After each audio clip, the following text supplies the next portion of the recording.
मैं वो ऐड करना चाहती कि दिल्ली मतलब जो मेरी उसमें ये कहने का कि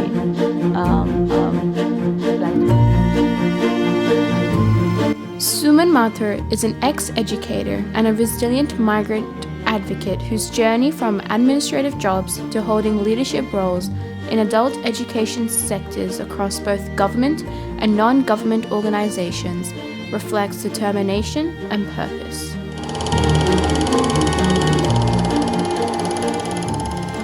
I was born and raised in Delhi, and that's where my education was. That's where I started my working life. My dad used to work in the audiovisual program division for the government, and we used to regularly go and see film festivals, especially old film festivals. And that's how my interest in acting, dance, and drama all started. I was very, very impressed with some of the very old films, with the dances there and the choreography of those dances. So my dad enrolled me in Kathak classes. And being an extrovert child, I got the opportunity every time a guest came to the house to perform in front of them. So I would recite poems.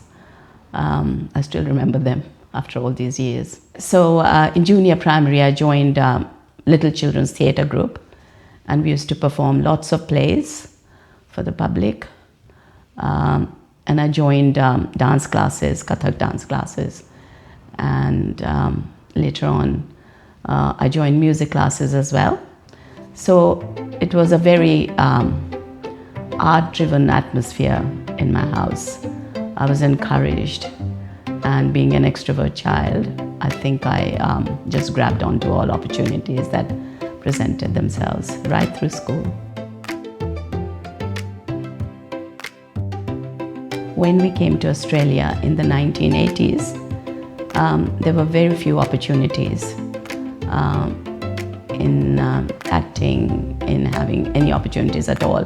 Plus, it was a settlement phase for us, finding a job and then finding a house to live in, settling the children in school. It was all quite a big energy drainer on us. So at that time, we didn't even think about these things. It was much later that we found a group of people similar to us, and we started doing community drama at Holi and Diwali times. So that's where we picked up the interest ourselves. But there were no production houses as such that we could see at that time or join. So that was a bit limiting, occasional. But that was enough to nourish our souls at that time with all the work we had to do.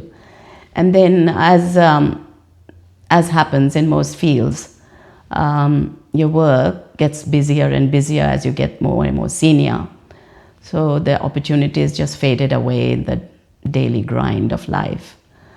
It was much later, almost at the time I was planning retirement, that more opportunities came my way.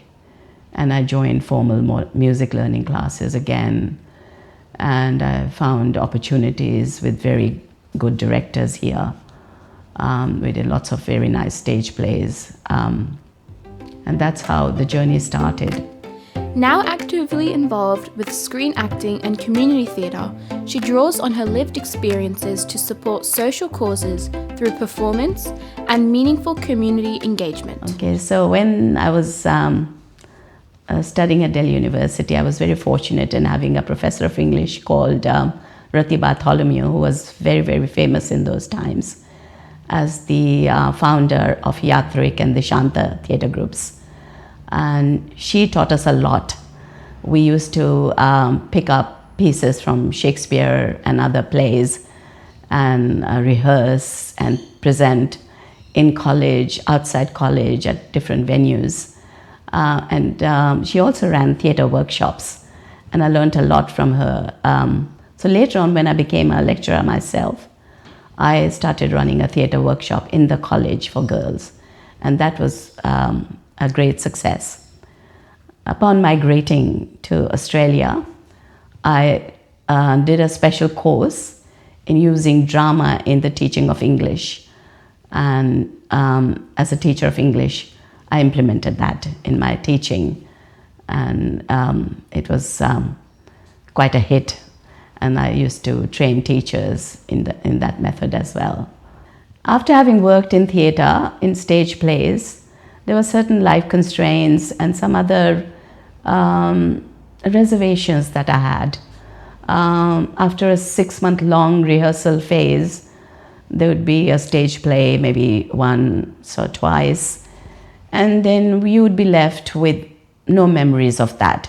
You might have some photographs, but there were no videos, and that we were left with nothing basically for our dear ones to see.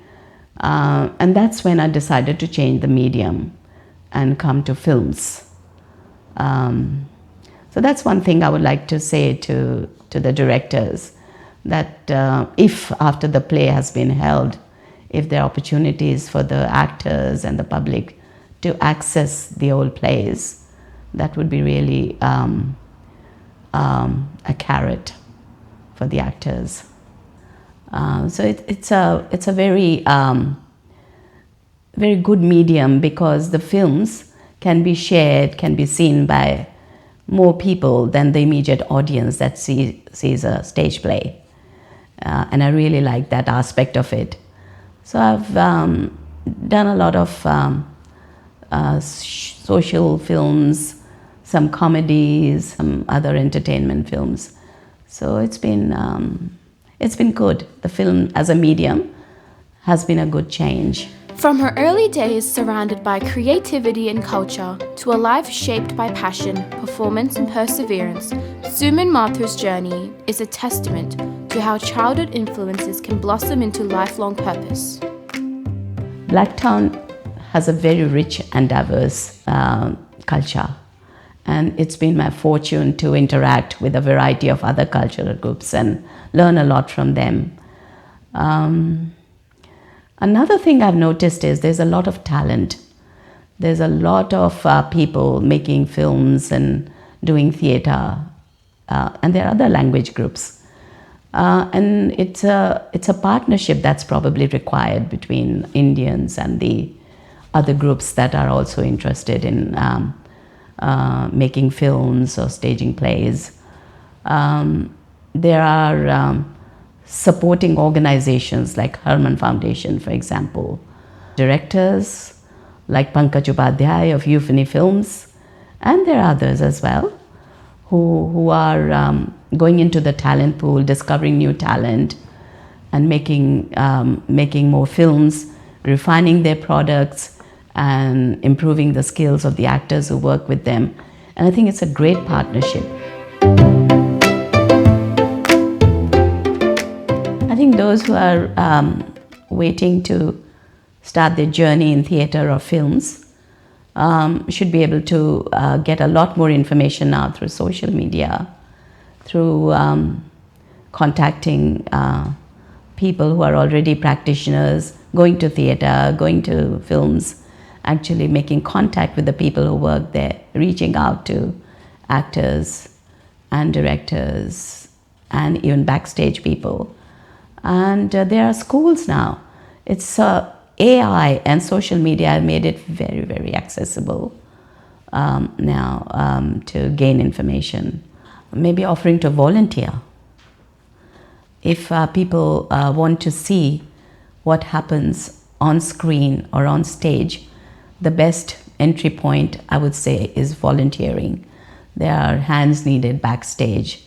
There are hands needed to set it up. So there are all these opportunities where if people make that as an entry point, there could be an opportunity to make it. Sometimes you need to create your own opportunities, as I did, just roping in friends with similar interests and just performing at occasions, just putting your hand up. There are formal and informal venues where you could just go and perform. So that's one thing, reaching out to actual practitioners, I would say.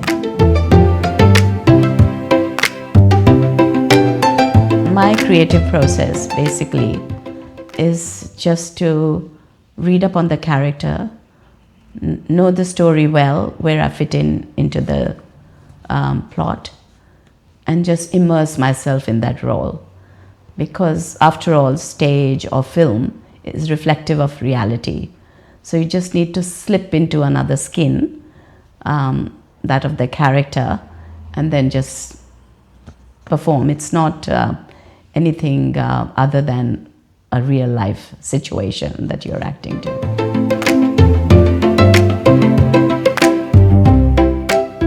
The next thing for me is the release of 2 short films, and there are 2 longer ones that are on the planner.